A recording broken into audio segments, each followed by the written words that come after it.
ಸಾರಿಲ್ಲ ಅಂತ ಯೋಚನೆ ಮಾಡೋಷ್ಟೊತ್ತಿಗೆ ಪಟ್ಟಂತ ಆಗುವಂಥ ಒಂದು ರುಚಿಕರವಾದ ರಸಮ್ ಇದು. ಹೊಟ್ಟೆ ತುಂಬ ಊಟ ಮಾಡ್ಬೋದು, ಅಷ್ಟು ಚೆನ್ನಾಗಿರ್ತದೆ. ಅದು ಅನ್ನದ ಜೊತೆ ಅಂತೂ ತಿನ್ನುವಾಗ ಅಂತೂ ಸೂಪರ್ ಆಗಿರ್ತದೆ. ಲೋಟದಲ್ಲೂ ಹಾಗೆ ಕುಡಿಬಹುದು. ಖಂಡಿತ ಇದು ನಿಮ್ಗೆ ಎಲ್ರಿಗೂ ಇಷ್ಟ ಆಗ್ತದೆ. ವಿಡಿಯೋವನ್ನು ಸ್ಕಿಪ್ ಮಾಡದೆ ಪೂರ್ತಿಯಾಗಿ ನೋಡಿ. ಹಾಗೆ ಒಂದು ಲೈಕ್ ಮಾಡಿ, ಕಮೆಂಟ್ ಮಾಡಿ, ಆದಷ್ಟು ಶೇರ್ ಮಾಡಿ.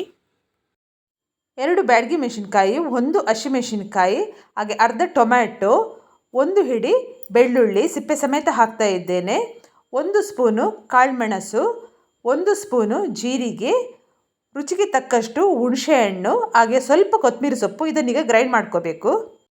ನೋಡಿ, ಮಸಾಲೆ ಗ್ರೈಂಡ್ ಆಗಿದೆ. ಪಾತ್ರೆ ಇಟ್ಟಿದ್ದೇನೆ, ಎಣ್ಣೆ ಹಾಕ್ತಾ ಇದ್ದೇನೆ. ಎಣ್ಣೆ ಬಿಸಿಯಾಗಿದ್ದ ತಕ್ಷಣ ಈಗ ನಾನು ಸಾಸಿವೆ ಹಾಕ್ಕೊಳ್ತಾ ಇದ್ದೇನೆ.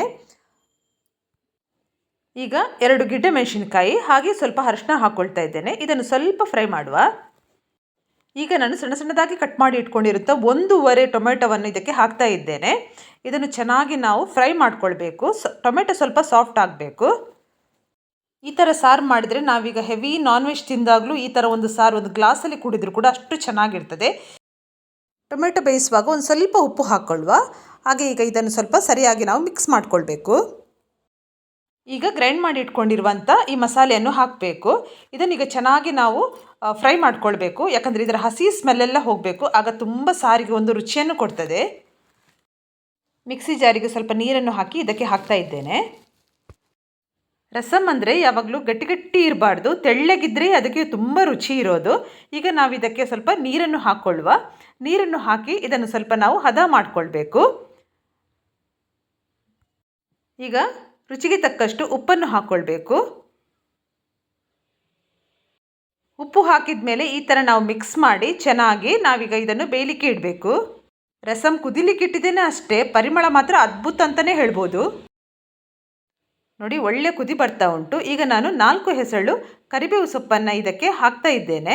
ಇದು ಒಳ್ಳೆ ಘಮ ಕೊಡ್ತದೆ. ಹಾಗೆ ಹಿಂಗನ್ನು ಹಾಕ್ತಾ ಇದ್ದೇನೆ. ಹಿಂಗ್ ರಸಮ್ಗೆ ಎಲ್ಲ ಸೂಪರ್ ಆಗಿರ್ತದೆ ಹಾಕಿದರೆ. ಇದನ್ನೀಗ ಚೆನ್ನಾಗಿ ಮಿಕ್ಸ್ ಮಾಡಿ ಇನ್ನು ಸ್ವಲ್ಪ ಹೊತ್ತು ಕುದಿಲಿಕ್ಕೆ ಬಿಡಬೇಕು ನಾವು. ನೋಡಿ, ಈ ಥರ ರಸಮ್ ನೋಡ್ತಾ ಇದ್ದರೆ ಯಾರಿಗಿಷ್ಟ ಆಗಲ್ಲ ಹೇಳಿ? ಖಂಡಿತ ಎಲ್ರಿಗೂ ಇಷ್ಟ ಆಗೇ ಆಗ್ತದೆ. ಈಗ ನಾವು ಸ್ವಲ್ಪ ಉಪ್ಪು ಕರೆಕ್ಟಾಗಿದೆ ಅಂತ ನೋಡ್ಕೊಳ್ಬೇಕು.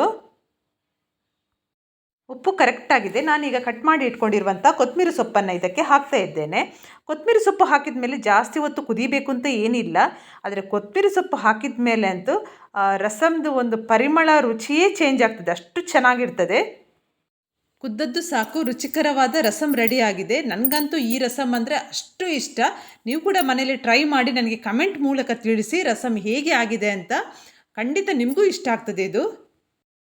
ನೋಡಿ, ನಮಗೆ ಶೀತ, ಕಫ, ಕೆಮ್ಮು ಆ ಥರ ಏನಾದರೂ ಇದ್ದಾಗ ಈ ಥರ ಒಂದು ರಸಮ್ ಮಾಡಿ ಕುಡಿದ್ರೆ ಅಷ್ಟು ನಮಗೆ ಆರಾಮ ಅಂತ ಅನ್ನಿಸ್ತದೆ. ಹಾಗೆ ಹೆವಿ ನಾನ್ ವೆಜ್ ತಿಂದಾಗಲೂ ಈ ಥರ ಬೌಲಿಗೆ ಹಾಕಿ ಕುಡಿದ್ರೆ ಸೂಪರಾಗಿರ್ತದೆ. ಹಾಗೆ ಅನ್ನದ ಜೊತೆ ಅಂತ ಕೇಳೋದೇ ಬೇಡ, ಒಂದು ಒಳ್ಳೆ ಕಾಂಬಿನೇಷನ್. ನೋಡಿ, ಹಾಕ್ತಾ ಇದ್ರೇ ಗೊತ್ತಾಗ್ಬೋದು ನಿಮಗೆ.